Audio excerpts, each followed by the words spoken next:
du Congo a exprimé de profonds regrets concernant son rôle dans la création de l'Alliance Fleuve Congo, un mouvement politico-militaire accusé d'être cité dans l'est du pays. Il a présenté des excuses publiques au peuple congolais, s'est désolidarisé du président rwandais Paul Kagame et de ses alliés, et a sollicité la grâce présidentielle pour contribuer à la reconstruction nationale. Moi, Corneille Nanga Yobelou, me tiens devant vous, accablé par le poids de mes fautes et consumé par le remords.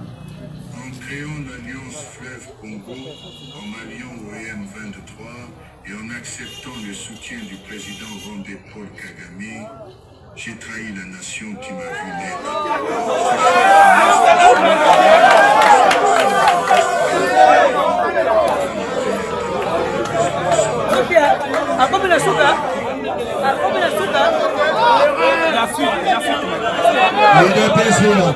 On continue les deux. Merci.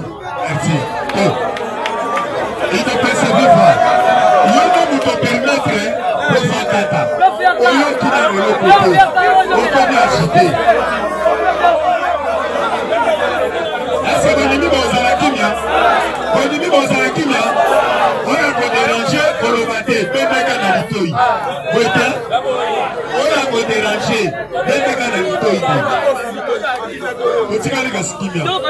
Profazo Bandela.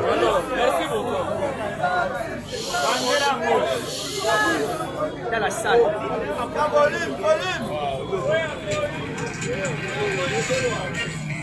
L'actualité africaine avec Arthur Ponchelet. Et à la une, dans une annonce surprenante, Corneille Nanga Yobelou, ancien président de la Commission électorale nationale indépendante de la République démocratique du Congo, a exprimé de profonds regrets concernant son rôle dans la création de l'Alliance Fleuve Congo, un mouvement politico-militaire accusé d'être cité dans l'est du pays. Il a présenté des excuses publiques au peuple congolais, s'est désolidarisé du président rwandais Paul Kagame et de ses alliés, et a sollicité la grâce présidentielle pour contribuer à la reconstruction nationale. Congolaises et Congolais, très chers compatriotes, moi, Corneille Nanga Yobelou, me tiens devant vous, accablé par le poids de mes fautes et consumé par le remords. En créant l'Alliance Fleuve Congo, en m'alliant au M23 et en acceptant le soutien du président rwandais Paul Kagame, j'ai trahi la nation qui m'a vu naître. Ce choix funeste a semé la mort et la désolation dans l'est de notre pays, coûtant la vie à d'innombrables innocents. Aujourd'hui, je prends conscience de l'ampleur de ma trahison. Les souffrances infligées à nos frères et sœurs sont incommensurables et j'assume une lourde responsabilité dans cette tragédie. Je me désolidarise totalement du criminel Paul Kagame et de sa bande d'assassins dont les actions ont plongé notre peuple dans le deuil et la douleur. Je demande pardon du plus profond de mon âme à chaque Congolaise et Congolais. Je supplie la communauté nationale et internationale de croire à la sincérité de me repentir. Et je sollicite la grâce présidentielle afin de rentrer et contribuer aux côtés du chef de l'État à la reconstruction de notre nation. Merci.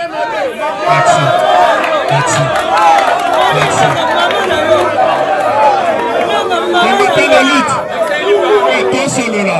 Est-ce que vous avez mis pardon? Donc elle est malade. Ça va modérer. Peuple congolais, peuple congolais, peuple congolais, peuple congolais. Est-ce que vous avez mis pardon à Congolais là? Il y a un dans le baquet en opposant.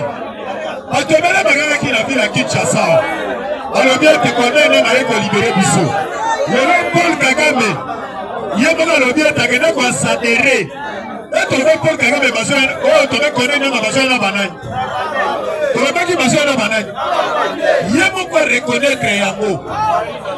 À reconnaître Yango, le corps de Toyaki n'a pas rwandais. Tobomi va congolais. Azali ko senga pardon. Le peuple congolais, mais Obomi bande konayo. À cause de l'intérêt à l'étranger. Lélo, Oh, Barwande Bamwana Basoki. Mais Bandegona Biso Basalini. Est-ce que Batone Bakoseko les sous? Yaya, et c'est le moment Biso Tolobito pour pardonner. Alama Alia. Biso Bakongolais Sopo. Ceux qui n'ont d'ailleurs awa, comment ça la marche à Afrique? Et dans l'opération, tu ne vis pas. Combattant de lutte sans plus tarder, à ce qu'on compte ça. On met la charle dans la maboko. Merci.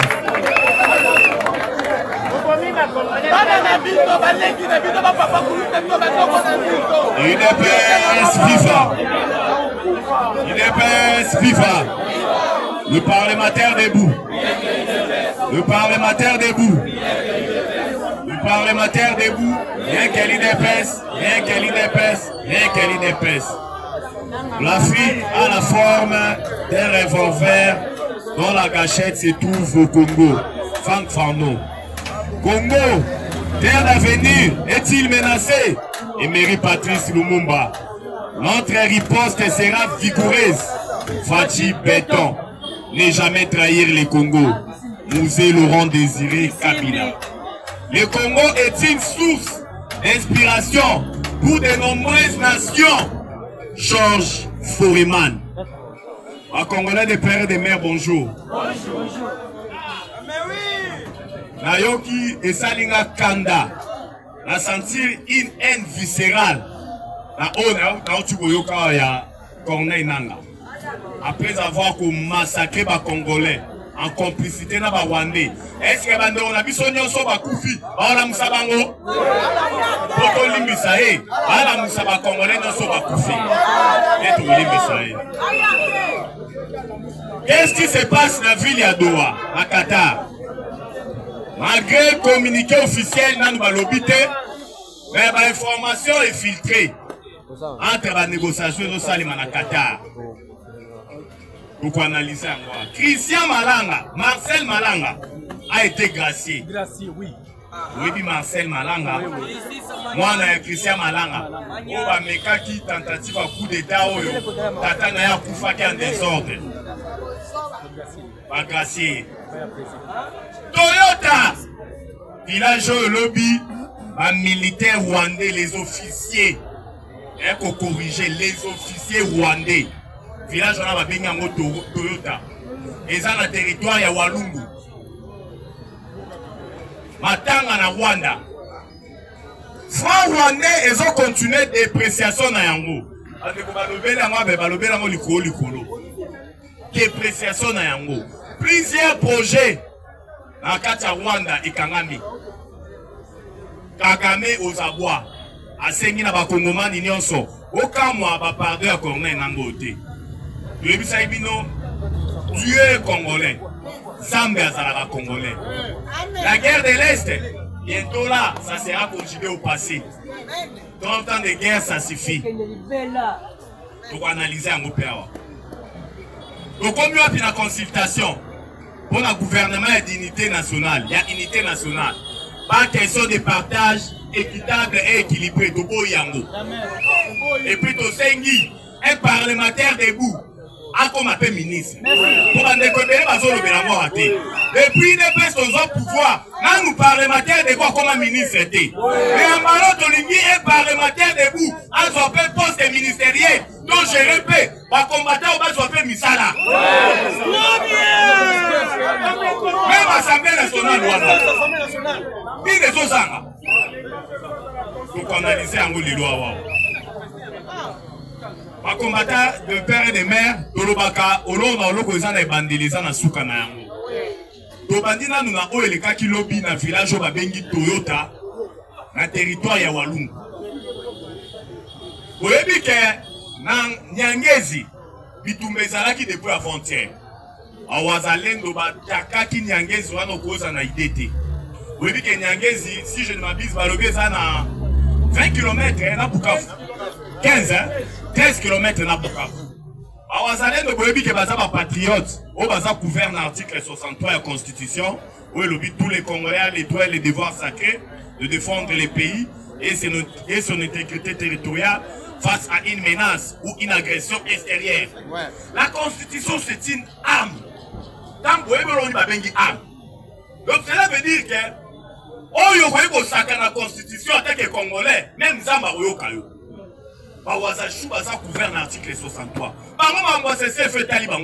Est-ce que vous avez dit que c'est bon à Kata? Oh, tous les gens qui ont le gouvernement. Il y a ça, Wazobunda. Bawazachou balobi non, non? La négociation est à Libinokuna. L'histoire, là, il y a un cadeau. Donc, on koufa. Donc, on koufa na bisonyoso chaque jour. Il y a un guézouana, bandi bitumba. Armée wandaise, Mikolo, batek, non, ça va wazalendo. Bawande, bazaka surpris. Basi bakufi. Bandi bitumba, avant-hier na Nyangezi. Bitumba, bitumba, bitumba. Armée wandaise, non, non, non, il faut tout bien que ça va renfort. Donc, quand on est dans un village, moi, on a bien combat Toyota. Bawazalendo baeke bile babatami ba créer embuscade ba MC bana mboka obima et ça village mo ezala pe peuplé ba bibo bima otika banyanga na 4 ans ba oya donc to bombarder ba moi des autres na ba roquette bino bo za l'épargner oui bi que armée wandezo ba komi aux abois o baza comprendre biso même que moi ya maso yo tu aussi là les autres za l'aider ba futa bango avant so des militaires rwandais si siko na ne bimité.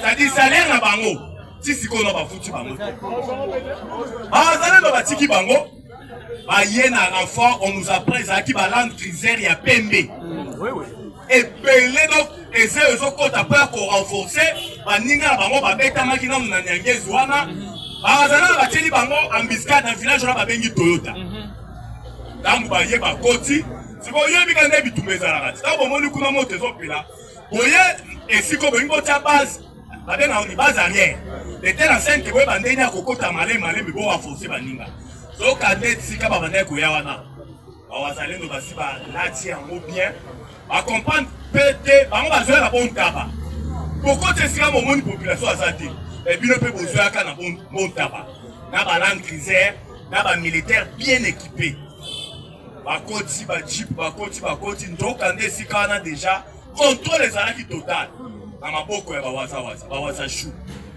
dans ba koti basilisi kokotale banda frappe abi mutu abiki azate soko moni même na RFL le beli angolobi et là c'est que mutu abika ki azate ba kufi en désordre et puis bawazale ba calciner tout quand ba chef coutumier ne ba ko annoncer ba lobi bibembe ya ba militaire rwandais les gars ni ici la raté 30 ans de guerre n'importe canabiso yo armée rwandaise yé au lobby baza ko utiliser ba mesures défensives n'importe bato pour les mettre à question là yango to ebisaki bango Tshisekedi n'est pas Mobutu Tshisekedi n'est pas Mouzé Laurent Désiré Kabila au Boboma Randak Naye et puis chaîne rwandaise ezalaki la première chaîne où annonçaka mort ya Mouzé Laurent Désiré Kabila avant RFI na ba France 24 ko ba yebaki Tshisekedi n'est pas Hippolyte Kanambe, Joseph Kabila.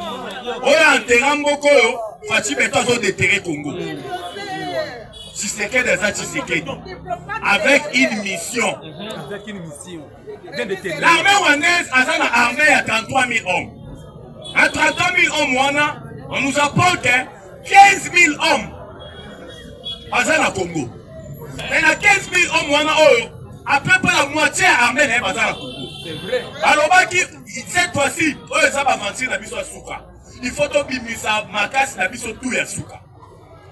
Mais à 15 000 ans, on nous apporte sous Fachi Beton. Depuis que Rwandais va vendre tout. Parce qu'il va perdre plus de 8 000 militaires. Bango nous espère na bango balobi to sala ba aventure. AFDEL, RCD Goma, CNDP, M23 suit politique Kanambe, au Baranais Kolokana. M23 bis, la Fachi Beton, mais la M23 bis son armée rwandaise, au Koufana Nbouité. Est-ce que vous avez retenir la date d'aujourd'hui? Et ça a tolé mon cozoya na Rwanda entre les officiers supérieurs. Au Poumo Zoya na Rwanda. Parce que les officiers supérieurs mingi babandi wala ça mécontentement na bango. Donc quelle est l'économie rwandaise? Est-ce que vous voyez qu'il y a plusieurs projets? Rwanda c'est un pays de 1000 collines. Ce que tu as dit, le budget rwandais, bazalaka thé na café. La ressource principale. Oui, côté Salambo. 2025, Rwanda a voté budget, il y a 4 milliards et quelques. Mais la 4 milliards et quelques, 1 milliard et les appuis budgétaires. Les appuis budgétaires, les ambongo, papa et papa, saka. Les États-Unis ont premier partenaire dans le monde. On a plus de 500 millions. Ils ont la Grande-Bretagne. Mais tant que Grande-Bretagne a Kati, il y a un Kagame à des reprises. Dans l'arène à Rwanda, dans le congrès moko bataki kosalawa asangisi ba institution lobby na sengi na ba Rwandais nyonso to serrer ba sentir pas ces zoya na Rwanda kaka ndenge toluba comme moi je vous parle na Rwanda basi ekomi ba Rwandais ba komi vivre na ba conditions moko ya piété yango moni so landi banyanga na kata ba corner na ngoyo balukaki ba créer la banque de Bukavu oui yango oui et simité récemment ba lobi te to fungola Kadeko na niveau ya Goma peut permettre à la transaction financière. Il faut que nous soyons simbités. Vous savez, vous gérer Goma. Vous savez que le gouvernement interdit ni confondre l'aéroport à Goma. La notice, on va bien à ce qu'on a kimi. À lobby et confondre maté. On a sa souveraineté pour la biso. Il faut confondre maté. À ce qu'on met l'union internationale, au aviation, aéronautique, à l'aéroport à Goma et confondre maté. Maintenant, na niveau ya dans la kisibino le lenge kani, na niveau à Sud Kivu, ba wazale no bazat au four et au moulin. Prévenez que côté kunama c'est que zo décaté. Oui que ba waza na ba FRDC na vu la micro bazaki a couteau tiré. Oui oui. Oui dango. Oui. Ba wazale no ba lobi botiki la biso. To gérer au fil. To comprendre que la carte ya FRDC ba mbuma mabeleki. Mais autant les fika on a qui est côté. Au moins les fika tout comme on a armée rwandaise a progressé. Autant qu'on a armée rwandaise. On remarque même la population. Très triste c'est ça. Ici quand on a que non, la population est même morale. Armée rwandaise est progressé à té. Bah il dit que va ventir na bangwana, a kokomema na bakisanganité. Puis trajet logistique, quand on a des terrains qui ça. Il y a un moment où va ventir na bango et komika que sika wana. Donc, à niveau à Walikale, au moment où je vous parle, Walikale est au Lobakayango, il faut trouver des informations. Superficie à Walikale, et les qui Rwanda na Mounine. Walikale attaque le territoire. À la superficie à 27 300 et quelques kilomètres carrés. Rwanda a la superficie à 26 338 kilomètres carrés. C'est-à-dire que Walikale est qui Rwanda. Rwanda, vous parlez de Mounine. Pays Rwanda, Walikale est qui Mounine. On a la confusion, non. Bazan ici qu'on va se contrôler la Walikale, mais nous ne pas progresser. Depuis aéronef Foyo et qui quitte ça à Mandouki, là militaire, sous quoi il fait que bombarda Kiango. Là depuis munitions sur l'aéroport à Kigoma, la Walikale centre, sous quoi il fait que bombarda Kiango. Là opérateur militaire rwandais, on va jouer ça dans Koufiwana. Bazan a débandade totale. On nous apprend même les sous ma kimi dans la forêt. Bazan de Sikani va au sauter. À niveau Walikale, bombardement aéronef na bangwana et neutraliser bango. Donc on est sous quoi bombarder ka aéronef wana te. Na ba dépôt munitions sur ça qui l'aéroport ya Kigoma wana. Sous quoi bombarder kango tout. Au moment où je vous parle, Bazan a cours à munitions. Donc, quel nom dans ma cambrison du Canada? M23 c'est qui va garantir. Oui, bien, Madame Thérèse, Kaikwamba Batner, tout fait, tout flanc. Moi, c'est un bon ouais, Mibali. Enfin, Batana Naka, on a Berthe Bissou. Oui, bien, Berthe Bissou, mon coordonnateur M23, c'est un homme de petite taille. Oui, oui. Moi, du coup. Parfois, ni Batana Nambona Thérèse. Aïe, si Thérèse a lobby. Pour administrer Bissou. Ma peignon saute au salina est pour boire comme on a maille. Alors, il n'y a pas à ministre, beaucoup de Bissou dans le gouvernement, dans l'institution. N'est-ce pas boué, mais il y a ma casse, c'est abos ou tout Bissou tout lobby, tout sali. Maintenant, que vous boire comme on a maille. Maman Thérèse a vu mal. D'abord, délégation gouvernement comment qui vendredi. Samedi, les Qatariens, sollicité qui bango d'une manière séparée. Il y a mis gouvernement et puis il y a mis bango dans la délégation de la M23 séparément. Donc on nous apprend le dimanche et ça a été première confrontation. Dimanche. La première confrontation, on a Makamnao Lobo. Et puis, Madame Thérèse Alobi, il n'y aura pas de brassage et mixage. Là, il faut extirper ça dans vos caboches. Pas de brassage et mixage. Pour ça, il m'a insulté. Donc, ma maman Thérèse Assis ici, ici, moi, Zuma Loba.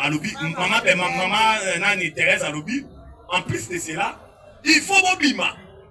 Dans le territoire, tout vous occupez. Non, dans le site qui vous Bobima. Bertrand ici, moi, Zuma Loba. Madame, je vais aller dire que non, on doit se retirer. Je n'en disconviens pas, car cela me tient. Mais il faut savoir qu'elle est tout ça bouillé. Il faut couper sa question d'assurance. C'est l'assurance. Nous allons poser l'assurance. Nous sommes d'accord. Bien. Très bien. Alors, nous sommes d'accord. Mais nous demandons les assurances. Pour que ne pouvez pas mater. Pour assurer que ici, quand on fait pour attaquer bisoté, pour attaquer bisoté dans la condition bien, pour attaquer bisoté dans la situation déjà vivable. Maman Thérèse Abila, on verra après, mais vous devez vous retirer dans le territoire que vous avez occupé. Bertrand d'ici, moi, c'est une amnistie. Alors, oui, tous après à Kobima, mais tous au Senga, pour l'ongola, les criminels sont au sali. Les carnages sont au bomi, na Goma, Douane, na Bukavu, na Kishishi, partout, pour l'ongola yango. Maman Thérèse Alobi, non, non. Cette fois-ci, plus rien ne sera jamais comme avant. Comme avant. Oh, non, sur toi, ça dit ma paix. À cause de la juger, à vous casser la haie, mini la haie. Le fait que la discussion est là qui a ma casse. Bertrand d'ici ma senga lobi, tozo senga même. Donc, la brassage et mixage en malo, tozo senga pino. Ok, la biso mawa. Et ça l'a supervisé par la communauté internationale. La force internationale, nous et pour les Congolais, et pour les armée. Maman Thérèse, elle dit non, non, non, non. Brassage, mixage, bobo sanel. Et pour ça, assurer. Il y a Souka. Et ça, les gens qui ont les politiques, ils ont mis à côté de Sarabino. Dans le mouvement Labino RCD. Mais un ballon, il faut s'arrêter. Donc cela veut dire qu'il y avait eu, après la divergence, mais rencontre Moussoussou et vous allez le 9 avril. Si vous voyez bien déjà, et vous allez le 9 avril, oh yo yo. Il y a un biso va Congolais de père et de mère de Zoloba. Ils sont là, c'est la M23 et ça cantonnement dans des armements. Et si la résolution 2773, on est sengi retrait à tout rwandaise. Et ça l'applicable. On va aussi là dans Congo. Christian Malanga. Vous voyez bien aventurier Oyo. Bayaka wa Kusala. Théâtre. Théâtre de chez nous. Nenga Kufaka Lokola. Libata, Afumoli Mounoko. Vous voyez, moi, on a américain. On va venir Marcel Malanga. Bon, mon Kondamboka, Fatih Béton, on a bien Kaye, Azali, diplomate de carrière, né Maman Mouika Lobaka, et puis c'est un vrai démocrate. Un jugeant qui peut advocater. Azali est mon côté. Allez, par contre, ça tape à 4. Agracé, Biso, souci la Biso Ezali, Mboka na Biso Ezala debout. Dengue les lobby, on nous apprend qu'un envoyé spécial. Dans le lobby bien, envoyé spécial, il y a Donald Trump. Massad Boulos. Massad. RTNC, Bisarabiso, Ronnie Jackson. Coopérant. RTNC, n'a pas autorité RTNC. Avant qu'on diffuse formation, pour le formation pour vérifier, vous avez qui est qui. Aoutoua Piazza Nani, Nanatini. Donald Trump maintenant, lobby. Envoyé spécial. Il y a Donald Trump à Koyao, délégation américaine de Koyao, envoyé par Donald Trump. À Rokuta, à Congo, à Kenya, Uganda et puis Rwanda. Lobby va recevoir dans mon Kontamboka. Vous voyez, comment on a dit Massad. Azali, au père. boyoki bokilo bokilo ya Trump boyoki ale pa na biso ba congolais bazui serena ba commissaire secrétaire particulier biloba loba na esiko bato bakoloba to ndiki bato mobe ba détraqué mais Donald Trump atindi bokilo na ye abi akuta na fati beton est-ce boyoki problème mais biso na likambo kolanda te to ba timboko ezalaka nini nani Paul Kagame a commis essoufflé, a commis maintenant que se dédouaner. Peut-être que l'information de l'Oba Bozon à la légère.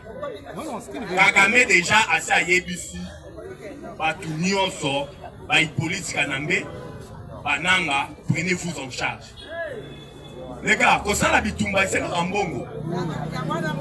Et c'est là, au moment où vous Samboka, la dimension continentale au roi Congo. Dans la Congo, il faut ça là. Il faut, au moment où nous sommes à Yaka, Azara n'a plus d'abord les Américains, les Rwandais, les Burundais. Nous sommes impérialistes et tout. Nous sommes population. Nous sommes déjà régime à Mobutu. Mais au moment où je vous parle, Kagame a commis que c'est dédouané. Alors, Hippolyte Kanambe, aux autres Congolais, aux autres s'afficher. Corneille Nanga s'afficher. Vous voyez que diffusion ça m'a cassé au moment où je vous parle dans la carte à AFCNM 23. Est-ce que vous voyez bien? Nanga Baba Bengsiete. Nanga Tino Ozomo Nazo Bengsa Baba Fan Yongo Chamba. Oya Benga, Oya Mi Benga, héros vivant. Oya Loto Benga, héros mort. Et ça, Koluka Bapui. Ce qui ont dit, même des batailles qui tu sens que Nanga ça commis aux abois. Financement exact. Tant que vous avez commis au sentir crise. Mais bien vous vivre n'engagez. Il y a un autre monde à terre. Nanga zo pressentir. Peut-être que là vous pressentir en côté. Nanga pressentir faible tout mané. Et puis et que ça les mabosa surpris. Parce que Kagame, pareil à Rwandais, il est déjà aux abois. Tokena nous na tout côté dans l'économie rwandaise. Franc rwandais de dépréciation en dépréciation. Rwanda a vivre à Canada n'a pas plus budgétaire. Selon les informations même il y a doing business. Au état mambo investissement ya bamboka. Au moins un budget 4 milliards à Rwanda baloba. C'est un budget masqué. Rwanda vivre n'a pas plus budgétaire. Rwanda ça na économie. Ouais bisangai. À part qui mouille bien on a ça la badina ba usine ba raffinerie il y a Union européenne au misal de Katani. Et c'est Tena Café. Et quand tu évites ton négligé à côté. Tena Café. Et quand on compte ici, on va milliards. Oh, bon, on cause ça. Rwanda va vivre dans un prix budgétaire. Mais le pillage, il y a un minerai dans le sous. Mais au moment où on a opéré ça sida. On a opéré ça sida. Maintenant, pillage, il y a un minerai. Congo a tient ligne, a tient. Vendre un minerai, c'est ma traçabilité. On m'a dit, clients sont gagnés, surtout la société multinationale. Il y a des minéraux au Tchouapi. Dans le village, il y a carré miné dans le Congo. Il y a la traçabilité. Mais la plupart, il y a des minéraux M23 sont contrôlés dans l'armée rwandaise. Il y a une ligne rouge. Au Kenya, au Congo, à Boyaki. À l'Obi, Tangisten, ils ont la carré miné, ils ont contrôlé, ils ont battu. Tental, ils ont la carré miné, ils ont battu. Au moment où je vous parle, parce que la difficulté à côté de la minerai, il y a un autre monde, M23 qui négocie la position de faiblesse. Il y a aussi la garantie, il y a une assurance. La patrie ou la mort. La patrie ou la mort. La patrie ou la mort, nous vaincrons. J'ai dit et je vous remercie. Merci beaucoup, la chambre de la Maboko. On a profité de notre chinois à Congolais pour encourager la Maboko combattant. Il est paix, viva. Il est paix, viva. Bonjour, bonjour. Bonjour, les sous-sous. Ebonga. Ebonga. Losako. Losako. Nanikoi wana. Nanikoi. Fachi wetwaou. Fachi wetwaou. Mukontombolu jambo. Alors, le véritable batete la moyoenu, sauf Lengangoya. Voilà. Tobandi, Babo Rezabele, papier. Les lois de Bokote, Babo Rezatenaza, la papier de. Papier d'Endende. Batrazan Sima. Bon, j'étais. Donc, Naza Kosala, synthèse, Kaka, Natika. Alors, de ces années, il y a Liboso, Oyefona Banda. Pesana nous vivre à Makasiko, Payoka Keno, IDPS Bazawan. IDPS, c'est viva! Viva! Fatime! Béton! Memambo Ndoube! Béton! Les grands esprits! Béton! Voilà! Nakoti! Awa, na bandina na consultation. Puisque information de l'Ebasibino. Si comme ma consultation zani ba doté biso gouvernement ya union nationale. Den place na yeli. Gouvernement ya union nationale soki ba ko pesa biso yango eza gouvernement oyo et ko répondre na ba défi ya peuple congolais. Et loba Etienne Tshisekedi wa Mulumba. Le peuple là d'abord. Toyoki déjà mbongo zo tambola. Pose à l'analyse 1,500,000 $ ou soit autant. Si on a coton, Moutazo Senga déjà pose à l'analyse, ça va choisir 1 million ou soit 500. L'air au Goma ministre. Au Kosa, on pose un sambon moteur ou soit au Kosa, la bonne peuple congolais. Nayango, tout ça, ça papa Berand. Doté biso gouvernement et continue sa biso passe à transport. Doté biso gouvernement oyo et kotala makambu ya misala ya peuple congolais. Avant de kota makambu ba essayer Bukavu banini donc wana. Bukavu ni peuple congolais bango et ba étranger bazo bango en otage. Si vous voyez Bukavu, nous sommes déjà le vainqueur. Comme la Bible de Dieu nous dit ceci. Nous ne combattons pas pour la victoire, mais nous combattons dans la victoire.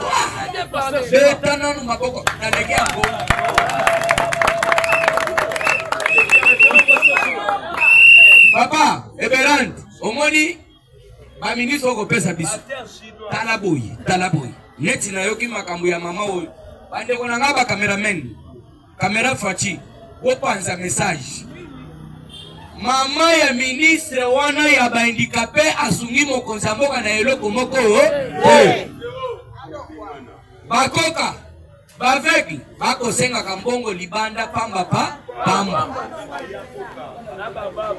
Alors mama wana tomoni ndenge nini après avoir échoué akeko fabriquer candidat na ye or ke biso to yake to yebisi bino Fachi Beton atala lobby ministère ya bakoka ezalaka te. Donc, ceux qui ont créé le ministère de Bakoka, Naba Ndundu, Naba Baba, Naba aveugle, Bamétia, Kitoko. Bango Beba s'est retrouvé pour que ça ministère. Mais comment la maman Wana et Sambo accueilli Azotia na cabinet na ye, Azope Sabatou Misala Bato Bango Tambola normal. Est-ce que vous trouvez ça normal? Si on a toyaki au toyebisakibino, que non, pour le moment, tous les handicapés, Bazali Kosema na mokonzi ya mboka, Monsieur Dersi Masena, Azali favorable pour la bango, Asali bango makambebele, Asali ba formation, Alukeli bango ba idée, Oya ebi kotonga te ya koyeba kotonga, Oya ebi kangata sapatu te ya koyeba, Oya ebi ata Kosala kote kama ite yaka. Darcy asali musala wana. Darcy Masene. Na yango siko toye komona mama wana Sambo. Akeko créer mutu na ye. Oyo bakomi ko soutenir partout. Toko yebisa chef de l'État. Gouvernement oyo. Tolingi le maniemato un nouveau gouvernement. Soko za dako beta mabakasi maboko tokota. Alors, Yami Balé, il fallait qu'il y ait un quota, papa baza, pour qui maté. Ce que ça a qui wana tellement, on sous ça la kiao. A qui maté. Naïbisi bango que non, moi c'est la présence de la République. Nalake pas matière yango yo izana les okokima. Yo okokima matière au okotika. Zala les yoka na yoki dossier très bien. Ya que moi na Christian Malanga. Oyo babomie mais bakeko kanga moi en action. Bakangi moi en action. Bien tenu. UDPS viva! Nous sommes là pour défendre la mémoire de Papa Tiens Tshisekedi Moulumba et non les antivaleurs. N'a pas la binoté, sauf que mon ingaï passe la san. Et puis il y a des tika et ça dossier politique et en gagne. Yo mon angal ça la gagnelo. L'anda dossier et ça n'y a pas si le mouté makanda. Vote moi na Christian Malanga gracier. Gracier, Moutou Bakangina termine à Mandouki vraiment. D'ailleurs, toutes les formations, peut-être qu'on a raison, à quelque part. Bakangi Moutounar, la technique, papa n'a bomi en pleine scène. Passant ici, les notes de justice, Keno, oh, bah, gracier, yo yep s'arrête de Chino Kangambanga na yo. Kolobate sa politique. N'a pas noté. Nous devons défendre notre pays. Nous devons défendre notre pouvoir. Ceux qui vont voter le pouvoir, ceux qui vont réussir à Kobo Félix, si ça va foutre en Angaï,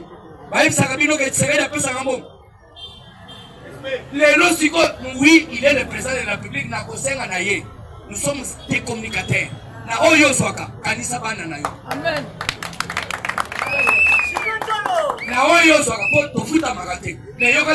Moi je suis très méchant.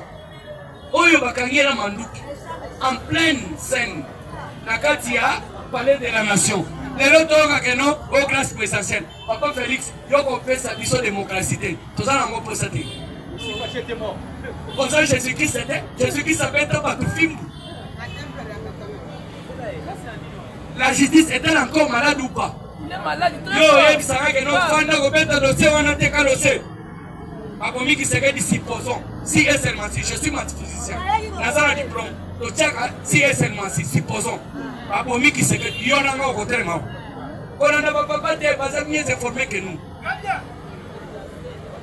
Les lois de Malanga, n'a tout mis papa mon corps à l'obité. Au moins, il déjà n'est pas le grâce présidentielle. Cela veut dire, hein? Bagotika na bangoyo mais mutu bakangi ampeni moko zambo to linga ki to salawa wa na mama mwiko oyo bosomo sa justice watu na ya tike pa bon libérer Kennedy bon libérer ba dipoke et puis to kotuna nani ayela kama concilice yake maman papa sala les couchete au moins na France au moins les États-Unis. Grâce présidentielle, et ça n'a pas été.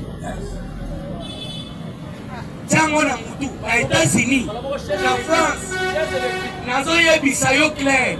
Grâce présidentielle, et ça. Prenons l'exemple très typique. Oh, le coquille qu'on comprend que les Chinois, moi, on a eu le lobby bien. On a dit Thomas Lubanga. On a dit Thomas Lubanga. Les Rosapi. Siwa Zalakinan.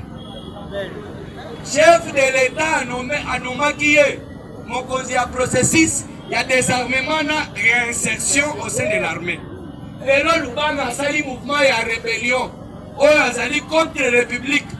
Mongo Félix a fait ça pour la réinsertion, a fait que nous sommes mandou. Nani a eu la Koloba Congo mon conseiller. Basaba na maman Martita. Basaba ndeko na yote. Soki babomi yo biso to balangana. Bana na biso bakotika na héritage mon côté. Quand on sort aux hommes, on a coupé ton monnaie de l'autre côté. Kennedy Bakangia a bimité. Mais tous ceux qui ont posé bimisaba, fiti. Wana tosuki wana. Wana Marcel, nani. Wana Christian Malanga. Les loyaux va réduire peine. Je suis son exemple malade. Il s'est dit non mouta boya. Ça m'a fait perdre toi ça mouta il est pèse. Vous sortez quand il Félix soit dans ça du populisme. Quand c'est ah nakochite boye te il faut napesa bango salaire ya militaire Tshisekedi azosala te Tshisekedi azotala te calme aza mutu papa nga nasalaka tia lelo te c'est le président Tshisekedi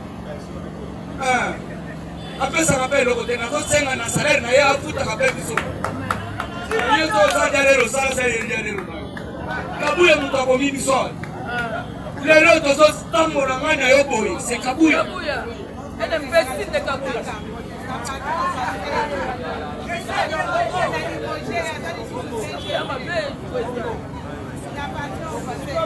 France, Marie Le Pen condamné 5 ans de prison. Le président Sarkozy, ex-président de France, condamné à 20 ans de prison. Est-ce qu'on a dit que c'est l'acharnement? Oh, il était candidat présidentiel. Banani Bayebi, Marie Le Pen, condamné. 5 ans. Oui, candidat favori, condamné. Awa bakangi acharnement. Bata PPD boyok. La PPD bakangi monsieur Wilson. Wilson aza kokende ko ravitailler ou soit ko recruter atu ya ba M23. Bakende ko rejoindre nango. Nazo sauter na Lombangu. Wilson a misi Salumu. Yenda aza ko recruter. Alors vous devez comprendre. La minute on a le bachole azali na États-Unis, akeko lukalobi po be bisama kamyo surtout ya biso na États-Unis. Na sauter na Lombangu lobi na kokota na détail.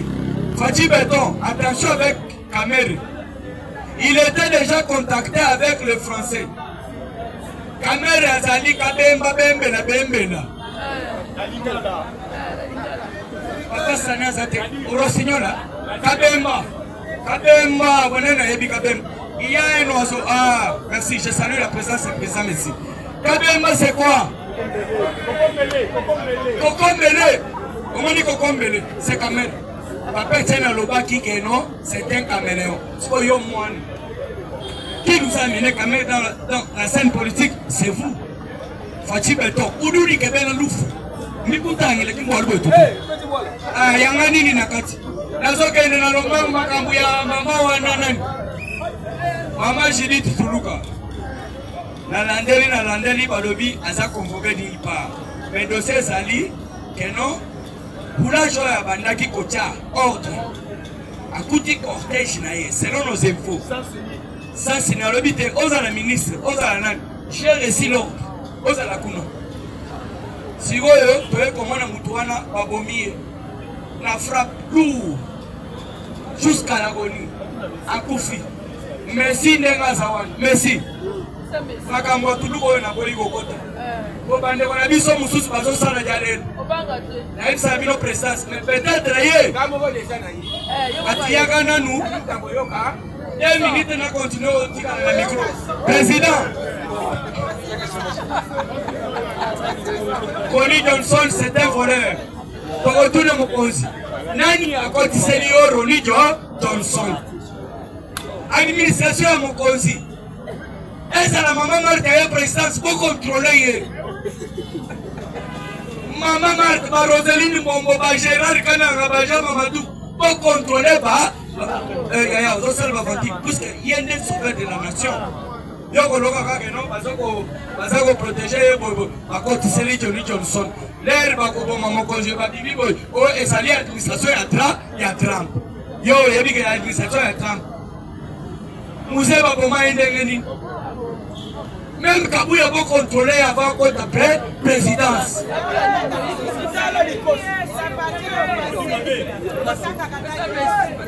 La lobby, je le dis et je le répète. Est-ce que la maman Marthe, est-ce que la Christian qui s'est gagné? Est-ce que la vieux beau Moutouniou surtout à la présidence pour contrôler Tina Kalbar. Bon, Yoka, problème est sanine. Oye, Ronnie Johnson a continué de le dire à Outé Patram. Abi Maken na Rwanda comique. Soga pour Magui.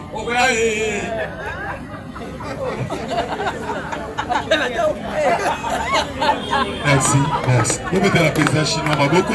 Vous mettez la présidence chinoise Maboko. Prof, monument n'a pas pu tout le cahier. C'est la somme d'un prof Fakota. Faut pas les attitudes. Vous mettez la prof Maboko. Vous mettez la rédime Maboko. Et le suivant. Je serai bref. Parce que dans le lobby, on a tous un vertige. Même n'importe quoi, pour la première fois, prof Abeti Formol, ils n'ont pas compris. Hier, c'était le 1er avril. Ce que je viens de vous passer, que dans la pardon, on appelle ça les poissons d'avril. Et une baisse, viva. Oh, à recette, pardon, banane. Ah, j'aimerais pas être impoli. Salut au garant de la nation. Moukotongolo, frappe la frappe. Je salue la première dame, je salue la conseillère du chef, je salue tous les combattants UDPS. UDPS, viva! Pour Alex, c'est de l'ex. La loi est dure, mais c'est la loi. Maman Judith, à toi, Mathieu, qui dit faut que nous sommes banans. Oh, Mathieu, qui te faut que nous sommes. Il y a mort d'homme. Vous jouez ou quoi? La vie est sacrée, la personne humaine aussi est sacrée. Oui, à Koufi, c'est un élément à joie et en nation à Koufi. On tient dans tes batunayo. Même à Général, c'est payé pour l'année. Pas pour le batunayo. Que nous sommes à dire, à blaguer, à boire, voilà, papa. Ok, nous sommes. En Europe, même présent Samba. Tu dois aller te justifier. Oui, puis la période à Fatih, on a des sérophores. Fatih reste aujourd'hui les recordman du monde dans le jugement. Pour la première fois dans le monde entier, dans le Congo, les directeurs du cabinet de président de Naoussam, c'est le Fatih Beton. Pour la première fois dans le monde entier, les messieurs qui est représentant de la garde républicaine à Naoussam, Fatih Beton. Banque nationale à Naoussam, c'est Fatih Beton. Pour la première fois dans le monde entier, qu'un opposant a été humilié, Fatih Beton. Pour la première fois dans le monde entier, un président français humilié, et au Congo et en France, c'est Fatih Beton. Pour la première fois, même le pape a été humilié. Alors, Fatih Beton, c'est le jalon. Et papa, tout c'est bien. Mais maman, j'ai dit que vous sommes banane. Parce que vous savez le logo, c'est la vérité, tout la vérité, vous savez le logo, c'est la Congo. Mais, Congolais, on ne défend pas une cause parce que pour ça, la flèche à réciprocité. Flèche y aller, retour. Sur les aguines de Ronaldo, il a laissé 5 enfants. Les papas précipitamment. On peut défendre par rapport à quoi et par rapport à Nîmes. On peut défendre quoi? La première ministre doit aller se justifier parce que c'est sa garde.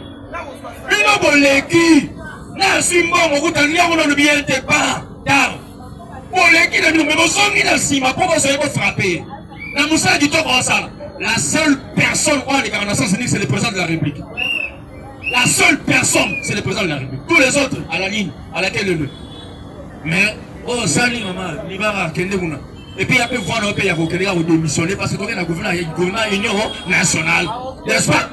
Nous allons vers le gouvernement union nationale. Le remaniement du gouvernement, il y a aux activités. Que l'on peut maintenant, parce que tu n'as aussi rien fait. Là, on avait le mot sanitaire, la vérité. En tout cas, mes bleus, vous allez payer les athées. Et d'après ça, vivant. Nous parlerons pour l'instant par rapport à l'Est. Président, pour l'Est. Comme combattant UDPS, Congolais de sur quoi? J'aimerais te dire, n'aie confiance à personne.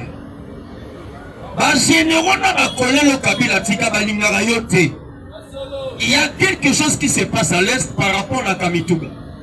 Les alliés vont contourner. Dans toute la question, on va Congolais. Oui, bien sûr, c'est le fait. C'est ça le fait. Il y a une journée. Application au Moukouni. Et ça l'a maté, ils ont répété. Mais les colonels, le bas bundaté. Parce qu'ils ont reçu l'ordre. Il y a des micros dans la bango. Quand on dit micro, ça veut dire micro dans la bango. Un micro, les colonels, ils ont des on va limiter les voisins de Bunda parce qu'on ne veut pas leur donner des éléments pour Bunda. Mais les 23, ils ont quoi à Bunda, ils sont Bundate. Il dit. Pendant que les 23 viennent violer, tuer, on va se défendre. Alors, quel exemple, Moko? Tu entres chez nous dans notre maison.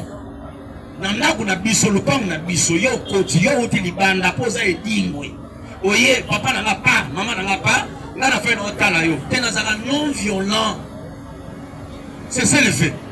Ce jour-là, tu vas sortir avec les caleçons. parce que dans l'accent de quoi je suis aussi capable. Comment se fait-il les gens qui viennent pour un document il y a AFC 123 alors que il y a pour extraire un minerai clé. Ils sont ouverts, ils sont logiques. Il y a pour recevoir un minerai clé. Pour ça, la maman va se biloko donc par exemple ma belle na biloko na biso. Ce qu'on biso mon défend non. Moi j'ai dit si moi je défends le faire ça. Mais lorsqu'un colonel fou qu'il est, alors il va bundater parce que j'ai dit fou. On est fou quand on ne fait pas la chose du pays. Peu importe, va dans la carte même il y a armée. Tu vas créer ça mon bout, il faut même la histoire. Ce ne sont pas les autres, ce sont ses propres frères Rwanda. Ils sont allés au Rwanda. Parce que même Nabamong, il y a même coup. Le coup a été fait au Rwanda préparé.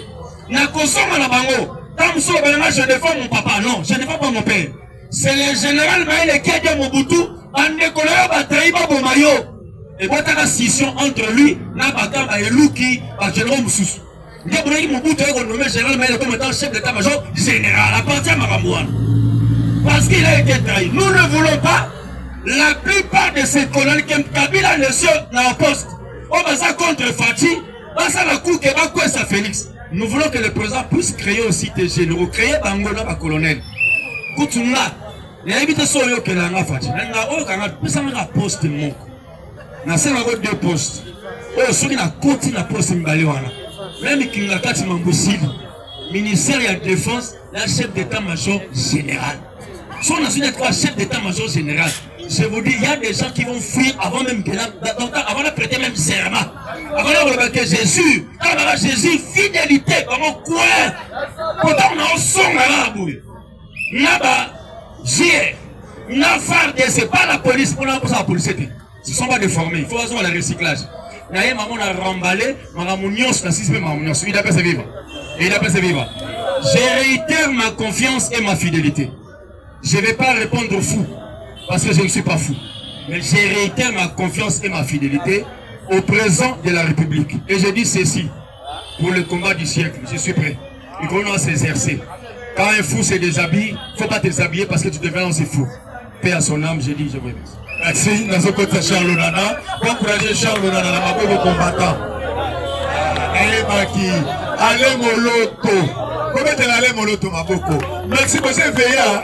Comment mettre un homme Maboko place vous allez? Comment mettre un. Ah! Bonjour à tous. IDPS viva. Ça va concentrer. IDPS viva. Viva les amours qui vous a distrait. IDPS